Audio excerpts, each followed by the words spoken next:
아침입니다. 오늘도 하나님께서 이 하루 동안 여러분들의 삶에 크신 은혜로 하나님께서 함께 해주시기를 주님의 이름으로 축복합니다. 오늘 이 아침에 우리가 함께 묵상하실 말씀은 구약성경 시편입니다. 시편 38편 1절부터 22절까지 말씀입니다. 시편 38편 1절부터 마지막 절 22절까지 말씀입니다. 제가 읽도록 하겠습니다. 여호와여, 주의 노하심으로 나를 책망하지 마시고 주의 분노하심으로 나를 징계하지 마소서. 주의 화살이 나를 찌르고 주의 손이 나를 심히 누르시나이다.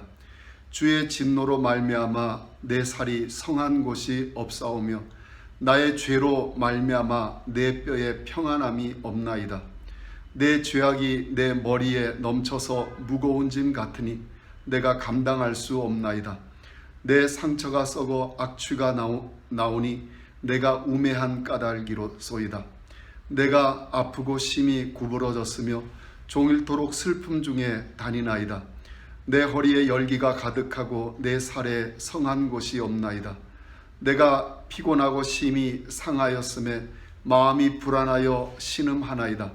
주여, 나의 모든 소원이 주 앞에 있사오며 나의 탄식이 주 앞에 감추이지 아니하나이다.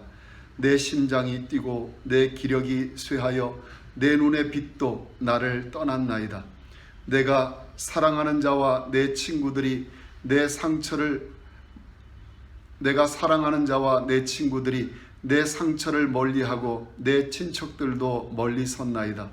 내 생명을 찾는 자가 올무를 놓고 나를 해하려는 자가 괴악한 일을 말하여 종일토록 음모를 꾸미오나 나는 못 듣는 자 같이 듣지 아니하고 말 못하는 자 같이 입을 열지 아니하오니 나는 듣지 못하는 자 같아서 내 입에는 반박할 말이 없나이다. 여호와여, 내가 주를 바라싸우니 내 주 하나님이 내게 응답하시리이다. 내가 말하기를 두렵건대 그들이 나 때문에 기뻐하며 내가 실족할 때 나를 향하여 스스로 교만할까 하였나이다. 내가 넘어지게 되었고 나의 근심이 항상 내 앞에 있사오니 내 죄악을 아뢰고 내 죄를 슬퍼함이니이다. 내 원수가 활발하며 강하고 부당하게 나를 미워하는 자가 많으며 또 악으로 선을 대신하는 자들이 내가 선을 따른다는 것 때문에 나를 대적하나이다. 여호와여, 나를 버리지 마소서. 나의 하나님이여, 나를 멀리하지 마소서. 속히 나를 도우소서. 주 나의 구원이시여. 아멘. 신자는 죄와 동행할 수 없습니다. 죄를 전혀 짓지 않을 수는 없지만 죄와 동행하지는 말아야 합니다. 그런데 다윗이 이런 실수를 저지릅니다. 죄가 자기 삶에 들어왔는데 그것을 방치한 것입니다. 죄가 들어왔는데 죄를 환영하고 죄를 귀하게 여기고 죄를 사랑하며 죄와 동거했습니다. 3절 하반절에 보면 나의 죄로 말미암아 내 뼈에 평안함이 없나이다. 4절 상반절에는 내 죄악이 내 머리에 넘쳐서 무거운 짐 같으니, 죄가 들어왔는데 그 죄를 끌어안았습니다. 그 죄를 먹었습니다. 마셨습니다. 그리고 죄와 함께 머뭅니다.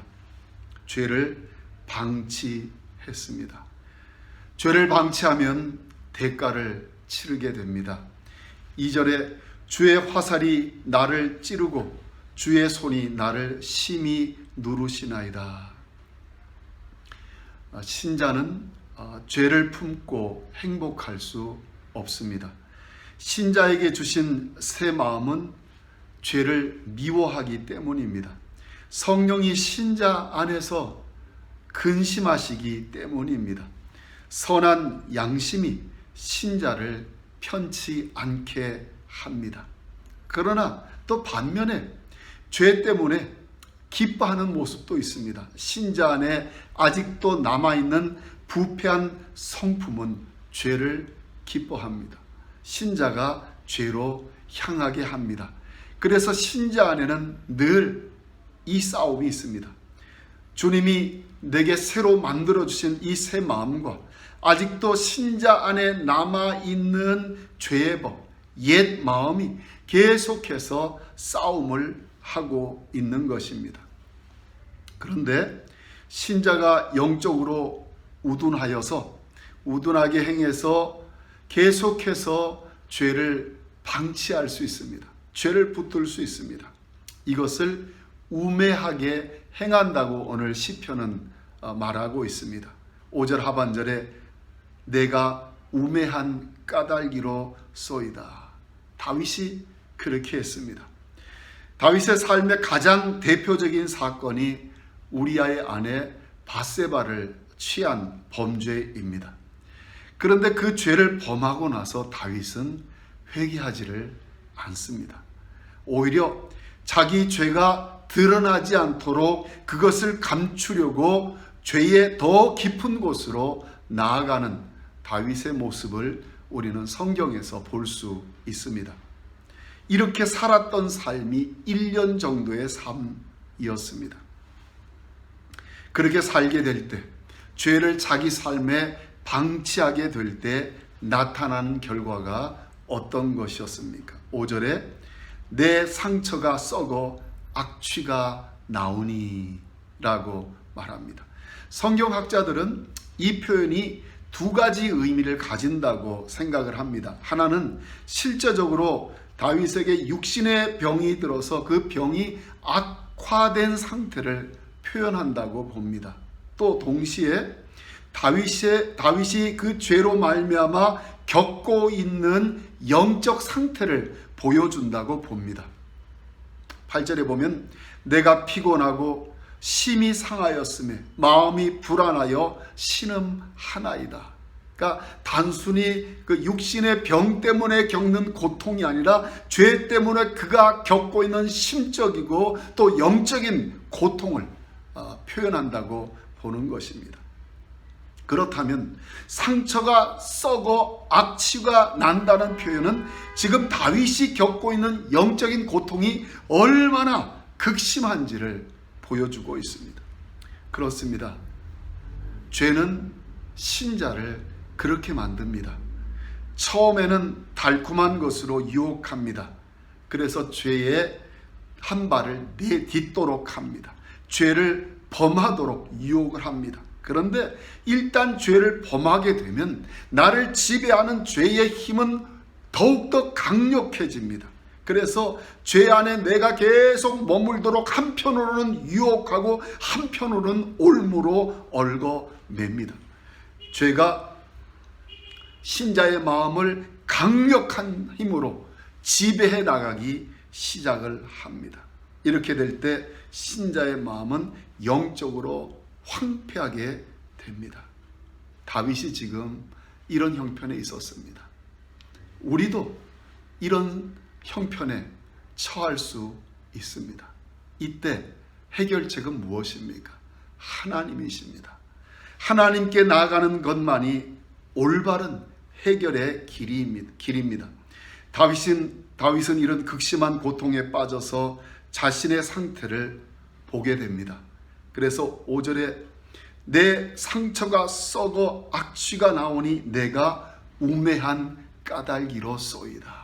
깨달은 것입니다. 자기가 얼마나 우매하게 행했는지 깨달은 것입니다.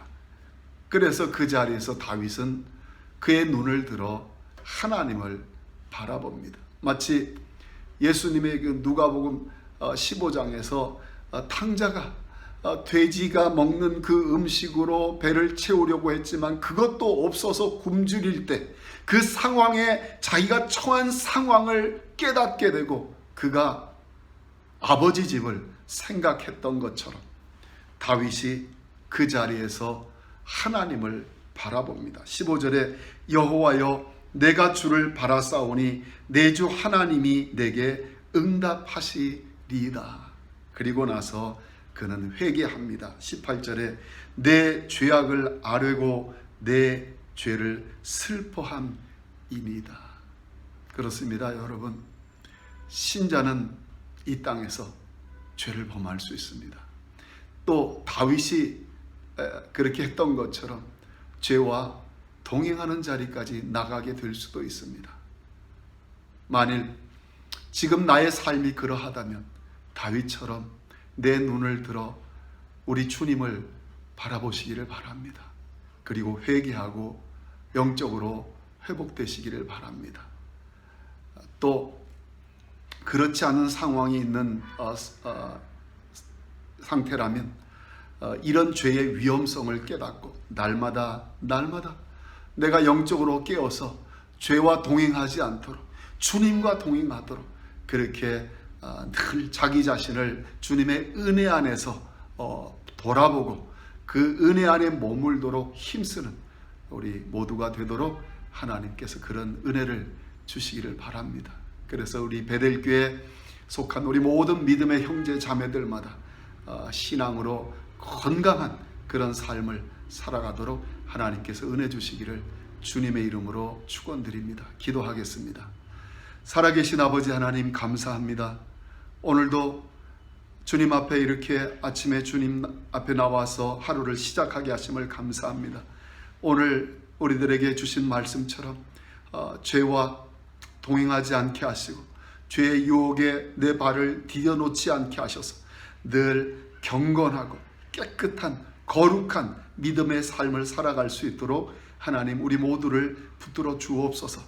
그러나 혹시 우리 중에 다윗이 빠졌던 이런 상황 속에 빠진 믿음의 형제 자매들이 있다면 다윗처럼 그의 믿음의 눈을 들어 하나님을 바라보게 하시고 회개하고 돌이키고 회복되는 은혜를 허락하여 주옵소서. 예수님 이름으로 기도드리옵나이다. 아멘.